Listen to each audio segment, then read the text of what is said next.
Hi, hello, Sat Sri Akal. You all are watching Punjab Kesari Namaste Times. I'm Namita Sachdev with you, and today we have with us two handsome hunks of the industry. And whenever they are on screen, they always impress us with their presence because I would give them names screen stealers.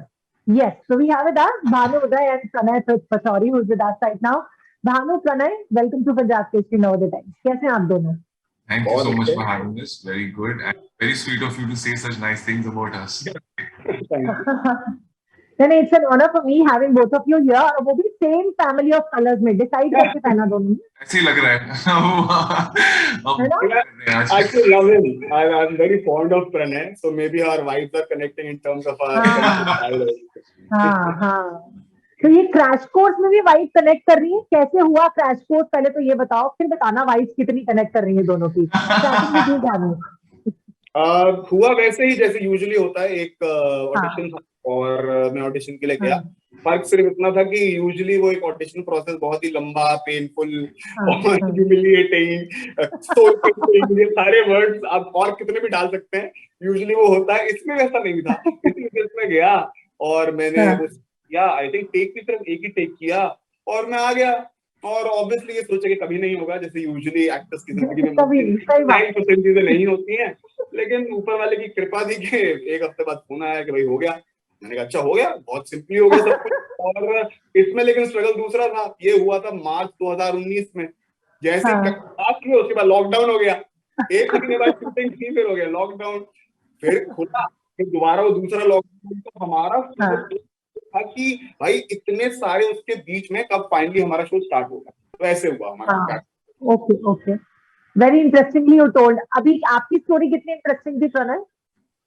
मेरे साथ भी यही था that उस जब ये crash course का audition चल रहा था तो उस दौरान मैं भी कुछ 20-25 और प्रोजेक्ट्स के लिए कोशिश कर रहा था क्रैक करने की. तो कितना 20-25? जी, क्योंकि ये वही बात है एक्चुअली.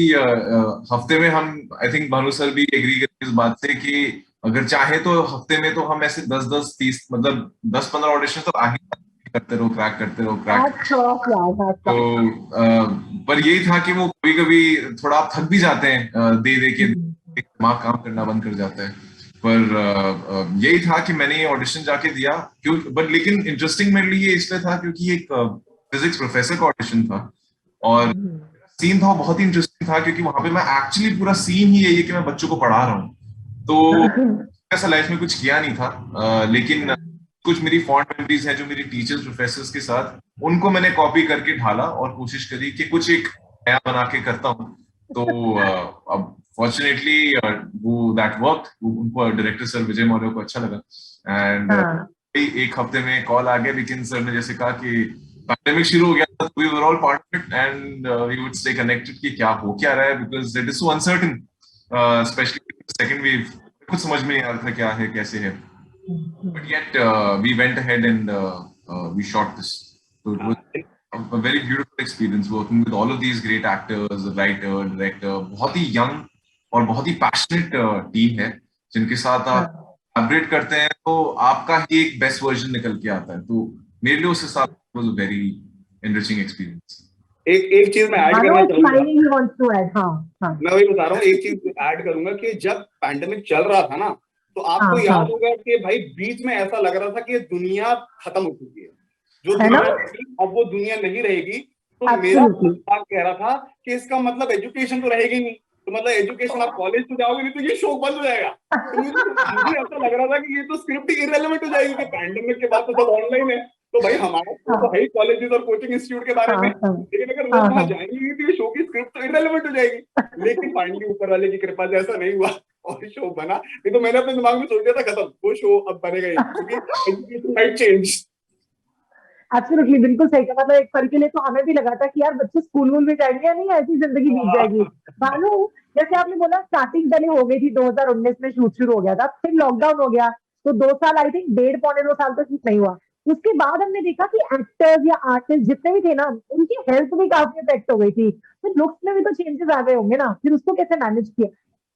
नहीं यार, मैं अपना बताऊं तो मैं देखो एक्टर ना 2 एस्पेक्ट होते हैं एक्टर होने के. एक होता है एक्टिंग करना, जो मेरे ख्याल से कोई इतना मुश्किल एस्पेक्ट नहीं है. अगर राइट डायरेक्टर हो, राइट रोल हो जो आप शूट करते हो, मुझे लगता है दुनिया में हर इंसान एक्टिंग कर सकता है। दूसरा एस्पेक्ट होता है एक्टर की लाइफ जीना, वो है रियल एस्पेक्ट। तो एक एक्टर की लाइफ जीने का मतलब है अपने आप को फिट रखना, मेंटली, इमोशनली, स्पिरिचुअली तैयार रहना, अपने आप को हाई रखना, लो नहीं होने देना। जैसे कि प्रणय ने बताया आपको कि एक्टर की लाइफ में तो चल रहा होता है ना, हर दिन आप गिनने पे आओगे तो सिर्फ रिजेक्शन ही है, लेकिन अगर आप उसको सीरियसली लोगे तो फिर आप you can not do this work. So actor का वर्क ये होता है कि अपने आप को अप रखना, एनर्जेटिक रखना, हैप्पी रखना, वो आपका काम है एज एन एक्टर। तो उस हिसाब से आई थिंक प्रणय भी बिल्कुल इसी थ्योरी में बिलीव करता है। तो हमने अपने आप को मैं तो in fact I was at my fittest during the lockdown. मैंने तो कहा था कि मैं कुछ भी हो जाए अपने आप को खराब नहीं होने दूंगा इस लॉकडाउन में। और एक दूसरी एस्पेक्ट पता है क्या है, देखिए हम एक्टर जो होता है ना, उसकी एसेंशियली लॉकडाउन ही है।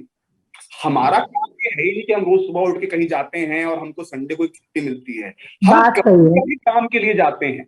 हमारी लाइफ एसेंशियली लॉकडाउन ही है। तो वो जो लॉकडाउन का तो भारी एक लोगों के ऊपर पड़ रहा था कि लॉकडाउन, तो हमारे साथ बहुत सारे एक्टरों के भाई हम तो ऐसे ही जीते हैं, यही करते हैं, हमारे लिए कोई इतनी बड़ी बात नहीं थी, एटलीस्ट मेरे लिए।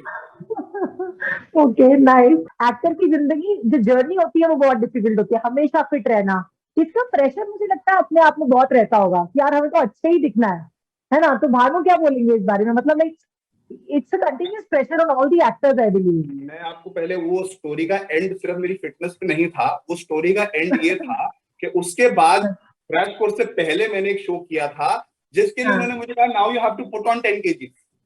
तो मैंने जो अपने आप को इतना फिट रखा था पूरे पैंडेमिक में, उसके बाद मेरा काम था सिर्फ खाना, क्योंकि I had to put on 10 kg। I had become very thin, I was around 67 kg।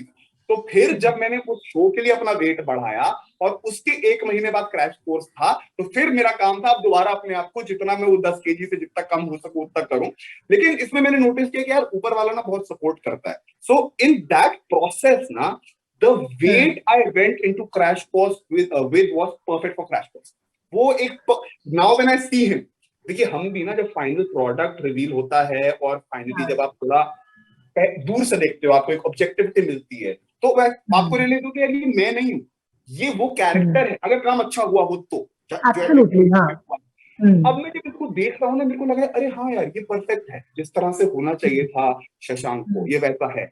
और दूसरा जो आप कह रही हैं प्रेशर अच्छा लगने का, यार वो डिपेंड करता है कि आप अपने काम को कितना प्यार करते हो। हर काम के प्रेशर, देखिए आपके काम के अपने अलग प्रेशर होंगे, और मुझे ये प्रेशर लगता नहीं है, क्योंकि ये तो अच्छी बात है ना, अच्छा लगना नहीं, अपने बेस्ट पे हूं, अपने बेस्ट पे हूं, फिजिकली, इमोशनली, हेल्दी। अगर आप इसको वैनिटी में ले जाएं, फिर आप शॉर्टकट्स करेंगे, अपने आप के साथ गलत करेंगे सो कॉल्ड अच्छा लगने में, that is not health, and that is not what being an actor is about at all, in my opinion.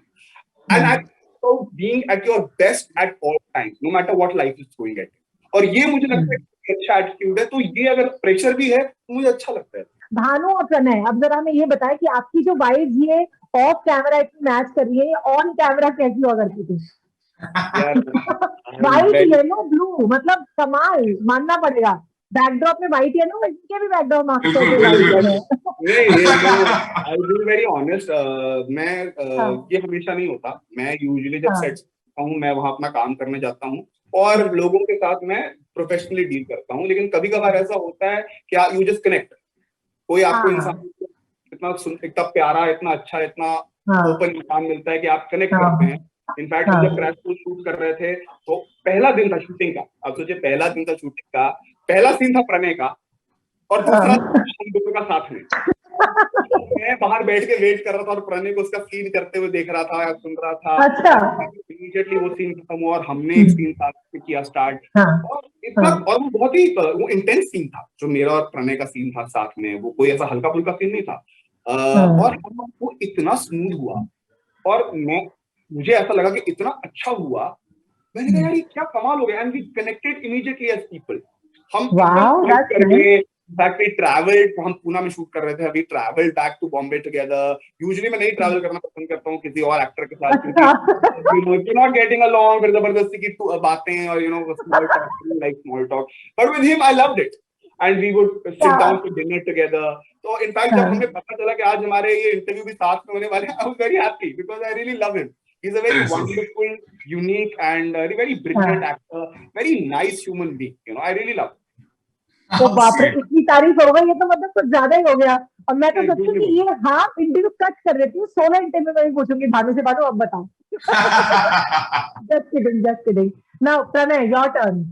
इतनी तारीफ सुनने के बाद मतलब गदगद तो आप हो ही गए होंगे। मतलब मैं थोड़ी बहुत तारीफ भानु से भी हो तो जाए। मुझे ऑलमोस्ट ब्लश करवा दिया यहाँ पे बैठे हुए। बट आई थिंक मतलब Bhanu sir is a thorough gentleman, very nice to work with, and usually जब किसी के साथ आप काम करते हो, एक्ट करते हैं और उनकी अच्छी हो तो उनके साथ काम करने में मजा आता है, बिकॉज वो हिचकिचाहट कम होती है, नर्वसनेस कम होती है, कॉन्फिडेंस बढ़ता है। तो इनकी ऑरा बहुत अच्छी, इनकी बात करने का तरीका, इनकी एनर्जी इज सो नाइस। मतलब मुझे अपने तरीके से कोई एफर्ट डालने की जरूरत नहीं लगती थी, so it was very effortless. हालांकि जैसे कि आप अगर हमारी वाइब की बात कर रही हैं कि ऑन स्क्रीन कैसी है, आई थिंक एज कैरेक्टर्स तो हम दोनों एक दूसरे को इतना नापसंद करते हैं कि इट इज वही मतलब इतना नापसंद करते हैं कि उनकी अलग ही आइडियोलॉजी है, मेरी बहुत ही अलग आइडियोलॉजी है, और हम लोग का हमेशा ऐसे एक आंकड़ा भिड़ता रहता है। लेकिन इन रियल लाइफ वही दो लोग इतने प्यार मोहब्बत से साथ में रहते हैं, and I look at him as my elder, always there, you know, supporting me and saying all the good things, moral boost करते रहते हैं। तो बहुत वियर्ड लगता है कि in real life it's so different, लेकिन ऑन स्क्रीन हमारी आप एनर्जी देखेंगे, बोलेंगे तो अरे यार यहाँ तो कुछ और ही इनके बीच में चल रहा है। तो I think acting and you know, so again it's a very good fortune of mine that I got to work with Bhanu sir, because for me also again it was very learning experience in a way कि उन्होंने अपने आप को कैसे संभाला है, scenes कैसे संभाले, इनसे तो बहुत कुछ सीखने को मिला है। तो और मैं उस तरीके से काफी सेल्फिश हूँ, अगर मुझे किसी आदमी भी कुछ अच्छा दिखता है तो I would want to know more and learn more. I'm always curious as a person. He's a very inspiring figure, उन्होंने बहुत अच्छा काम किया है। तो आई थिंक एक म्यूचुअल एडमिरेशन सोसाइटी बन गई है हमारी, है ना? लग रहा है दोनों को देख के मैं सच कह रही हूं। आपको जितना एक्सपीरियंस है, सुनिए आपको नमिता जितना एक्सपीरियंस है इंटरव्यू लेने में, आप समझ जाते हो कब लोग सच बोल रहे हैं इस बारे में या झूठ बोल रहे हैं। आई एम श्योर आपको समझ में आ जाता होगा कि ये इतनी तारीफ करके सच नहीं है, लेकिन इस केस में ना सच है।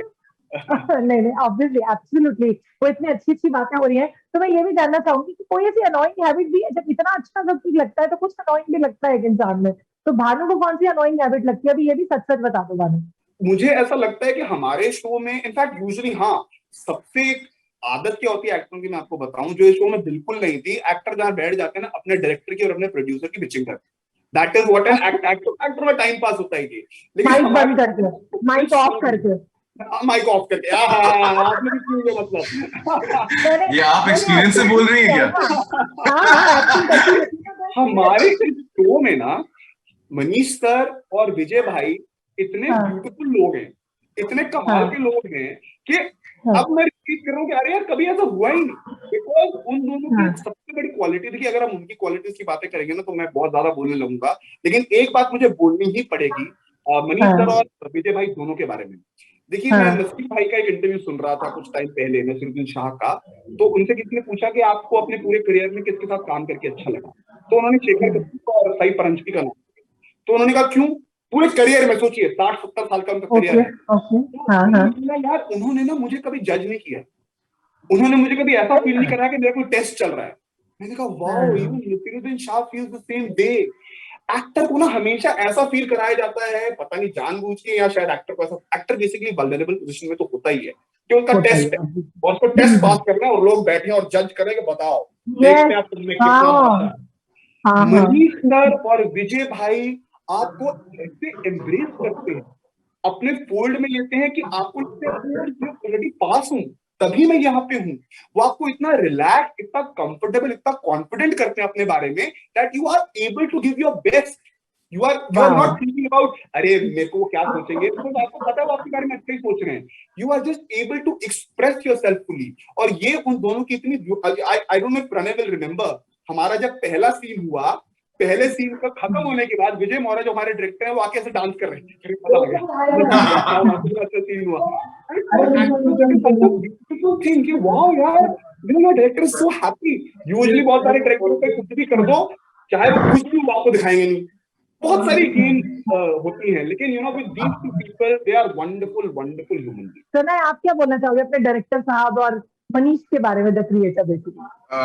मैम, जैसे कि सॉरी नमिता, जैसे कि भानु सर ने बोला, Vijay sir is very kid like, तो वो ऑन एक्सटीरियर बड़े सीरियस और इंटिमिडेटिंग से लगेंगे कि अरे मतलब पता नहीं कुछ अगर बात करूंगा तो शायद भग करके भगा दें या व्हाटएवर, लेकिन वो अंदर से इतने किड लाइक हैं कि वो अपनी खुशी दिखा देते हैं, अपना गुस्सा दिखा देते हैं, there is no filter there.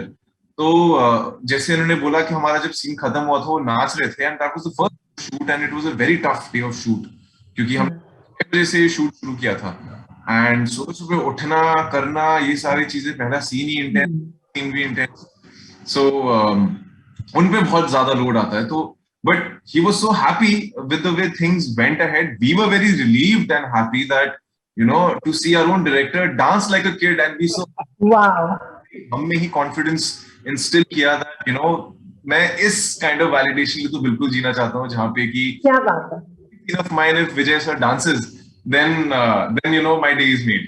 So and for Manish sir, I think he's a very easy guy to be around, and उनकी तरफ से कभी कोई pressure अरे जल्दी ऐसा कुछ नहीं, he just lets you be. He has a very calming energy. He's the one guy who will walk around smiling at everybody, making sure everything is going fine. And similarly Vijay sir भी सबको एक तरीके से you know push करते रहते हैं कि चलो अब ये करके देखते हैं, वो करके देखते हैं, जैसे हमारे सारे क्रिएटिव लिबर्टी देते होंगे। हाँ, हमने सारे सीन्स इम्प्रोवाइज ही करे हैं, इवन दो आते थे, but sir would bring something and then he would ask us also to bring something to the table. कहीं ना कहीं हमारी journey as an actor grow है, और स्किल वाइज हमें ग्रोथ आती है in understanding and having that faith in ourselves that ऐसा प्रोजेक्ट हम भी कर सकते हैं, we can perform, and wow, it's a good thing working with great producers and directors, वो आपको एक बेटर कलाकार बना देते हैं। So मैं उसके लिए तो बहुत thankful हूँ, because it was such nice energy to be around and work with. At any point of time, with respect to any of your character, maybe sometime, have you become judgmental or become critical about your performance? हम लोग की नहीं, हमें तो आपका performance हमेशा ही अच्छा लगता है। Bhanu, starting with you. Thank you for the compliment. यार मेरा ना फिर जब आप ये काम थोड़ा करते हो ना, तो फिर आपका ना हर चीज के बारे में एक प्रोसेस बनता है। तो बिल्कुल आपने सच बोला, एक्टर एग्जैक्टली वैसे ही सोचता है। तो जब मैंने फर्स्ट टाइम अपना पहला काम किया और मुझे पता नहीं था, तो मैंने सीन किया और फिर मैंने जाके मॉनिटर पे देखा। जब मैंने मॉनिटर पे देखा तो I was horrified, I was depressed कि ये क्या, बिकॉज तो अपने आप को देखना, अपने आप को सुनना इज एन एक्वायर्ड हैबिट। अगर आप अपने आप को देखो सुनो कभी नहीं अच्छा लगेगा, वो आपको करते करते करते ही होता है। तो मेरे I am very lucky to work with very good people in my career. शुरू वाले ही बोला था, उसने बोला था कभी आके ना मॉनिटर चेक मत करना, अच्छा, कभी चेक मत करना। मैंने कहा हाँ ये बिल्कुल सही उसने बोला, क्योंकि यार ये जो होना था वो हो गया, अब मुझे आगे कुछ करना है, अगला सीन करना है। अरे मैं इसी को लेके डिप्रेस बैठा रहूंगा तो मैं अगला सीन कैसे करूंगा। और एनीवे जो आपका इंप्रेशन है, जो आपको लग रहा है वो सच नहीं है, वो अभी आपने अभी देखा है, और आपके लिए नहीं है ये काम ऑडियंस के लिए। जैसे आप कह रही हैं कि भाई आप हमको ऑडियंस देख के डिसाइड करेंगे ना अच्छा है कि बुरा है। और इसमें क्या हो, और दूसरा फिर मेरा ये प्रोसेस बना कि मेरा जब भी कोई मैं काम करता हूं, अगर आपको देखना पड़े, स्क्रीनिंग हो और वो हो तो देखोगे ही आप, बट मैं ट्राई करता हूं कि मैं अपना काम देखूं उसके बाद एक और काम करके, क्योंकि फिर आपका जो आपका उससे बहुत अटैचमेंट होता है ना, वो टूट चुका होता है, वो काम आ चुका होता है, उसका रिजल्ट आ चुका होता है, आप एक अगले काम में घुस चुके होते हो, तो आप ऑब्जेक्टिवली देख पाते हो कि अच्छा जेन्युइनली क्या था, अपनी मिस्टेक भी आप जेन्युइन देख पाते हो। पहले तो आप अपनी मिस्टेक्स भी ओवर ग्लोरीफाई करते हो और अपना अच्छी चीजें भी आपको ज्यादा अच्छी लगती है, बिकॉज आप एक बड़े इमोशनल स्टेट में होते हो ना, जब आपने काम किया, काम आ गया, काम आ रहा है, तो it's a very emotional thing, it's not a normal thing, some distance. तो ये ओवर द इयर्स मैंने अपने आप के साथ ये चीजें की हैं। और इसमें क्या हुआ, स्पेशली क्रैश कोर्स के कॉन्टेक्स्ट में, कि यार जब आप इतने अच्छे लोगों के साथ काम कर रहे हो ना, आपकी जो भी एक्सपेक्टेशन होती है ना, वो काम उससे बेटर हो। आपको चाहे अच्छा लगा हो ना लगा हो, आपको लगा कुछ, वो आपकी एक्सपेक्टेशन को एक्सीड करता है। And when you work with may be not so capable people, चाहे आपको लगा हुआ कमाल हुआ है, वो हमेशा आपकी एक्सपेक्टेशन होता है। और मैं एक और भी चीज यहाँ पे ऐड करना चाहूंगी, were you both like anyhow concerned कि इसे कहीं ना कहीं Kota Factory, Student of the Year, aspirant, आरक्षण, इन सब सीरीज के साथ कंपेयर किया जाएगा when you heard the story? I think Kota Factory के साथ डेफिनेटली ये मुझे मालूम ऑब्वियस है, कहीं ना कहीं करेंगे इसको कंपेयर या फिर सोचेंगे अच्छा ये this is another Kota factory और whatever, but this is a much more काफी लेयर्ड है ये शो और बहुत सारे इश्यूज के साथ डील कर रहा है.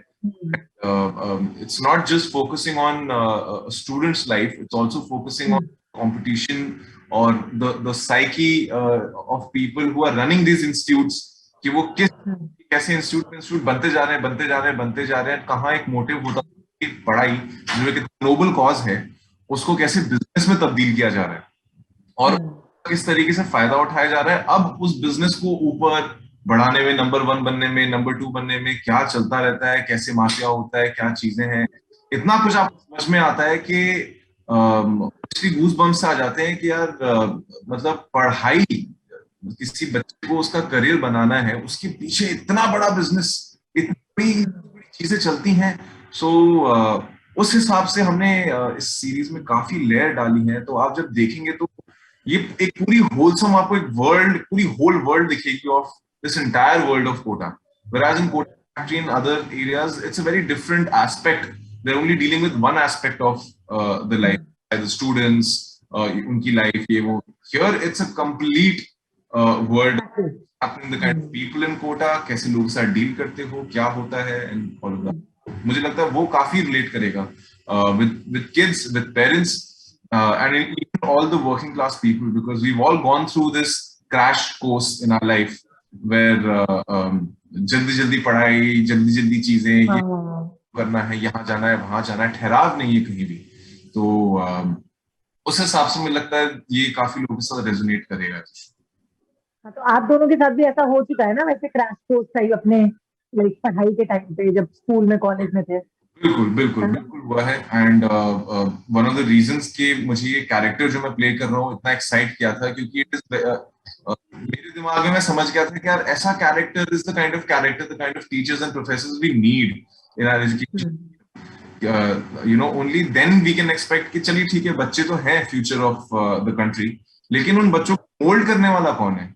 अगर वो को मोल्ड करने वाला ही सही नहीं है तो we are going wrong at the most basic step. So मतलब क्रैश मेरी जिंदगी में अपने आप तो हुआ है, whether it was studying for CA, whether it was board exams. और आपको तो पता है कि in our times when board exams कितनी बड़ी चीज होती थी, प्रेशर के बहुत ही बड़े, 10th के बोर्ड्स, प्री बोर्ड्स, 12th के बोर्ड्स, प्री बोर्ड्स. मुझे लगता है बच्चे मुस्कुराना छोड़ देते हैं ऐसे टाइम में. मुझे तो ऐसा लगता था जैसे सारा एग्जाम बाहर से ही आएगा, कुछ सिलेबस में से आना ही नहीं है, उनको क्या है जो पढ़ूंगे नहीं आएगा. बिल्कुल. एब्सोल्युटली. अच्छा, आप दोनों से one last question to both of you, मतलब वन लास्ट एडवाइस या फिर मैं कहूंगी किस प्रोफेसर को अपने आप डेडिकेट करना चाहेंगे crash course with respect to what you have played in the series, starting from you Bhanu? यार मेरी एक बहुत ही ग्रेट टीचर थी एनएसडी में, उनका नाम है Anuradha Kapoor. She is probably in my opinion the best acting teacher in this country, even though she might not be recognized as such, because as with great teachers, she does not want fame or acclaim. She's just very happy doing her work. But I am sitting here today in large part due to Anuradha Kapoor ma'am, and I dedicate this. Wow. Very nice. And you, Pranav? Even though I would like to dedicate, my character as a tribute to all the teachers जिन्होंने मुझे काफी help करी in building self-confidence. But I think मेरी life में मेरे real professor मेरे father ही रहे, whether it is acting or whether it is life or whether it is just you know understanding how to be better version of yourself. तो इस तरीके से मैं अपने पापा का सॉफ्टवेयर वर्जन बना हूँ. ये मैं उनको as a tribute definitely देना चाहूँगा. Thank you so much, guys, for talking to us. It's once a lovely conversation with you, Bhanu and Pranay. Great conversation. Thank you. Have a good day. Thank you.